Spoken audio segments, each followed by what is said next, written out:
Alright, so pick up tayo dito, Mercury Drag. Kukuha lang tayo. Bali, okay na to. Pick up ako dyan.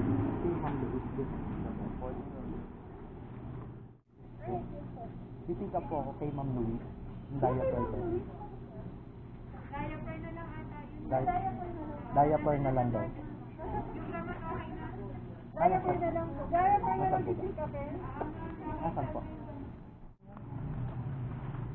Yan talaga sir. Wala pa. Kaya lang pa sir yan. Ay nako, tangina yung pipick upin ko ito. Bulky na naman. Hindi ko alam na malaki pala.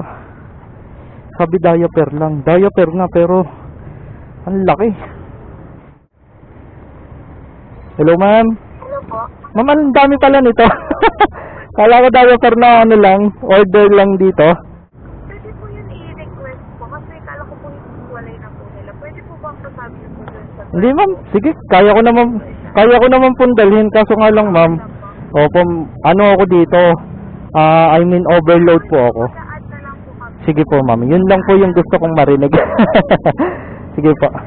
Sige ma'am, thank you ma'am. Gagawin ko na lang po paraan to. Ayun, mag-a-add naman daw pala. So hindi na ako nagpresyo ng additional. Pero ang laki nito. Hindi naman siya mabigat. Wala pa naman siyang 20 kilos.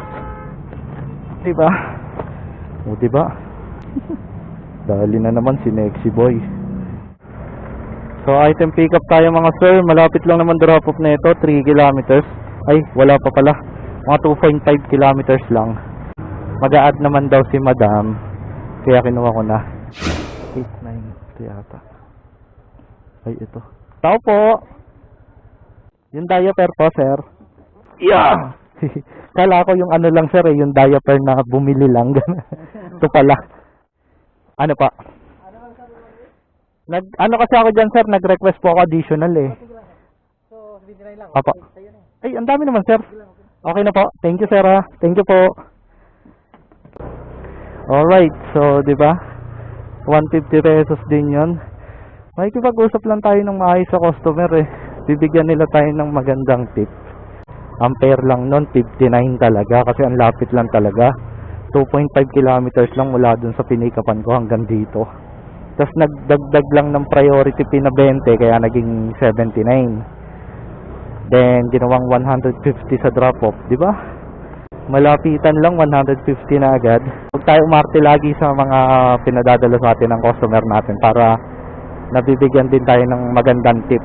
Tapos maayos na pakikipag-usap lang. So mababait naman yung iba. Meron lang talagang pangilan-ngilan na kukal.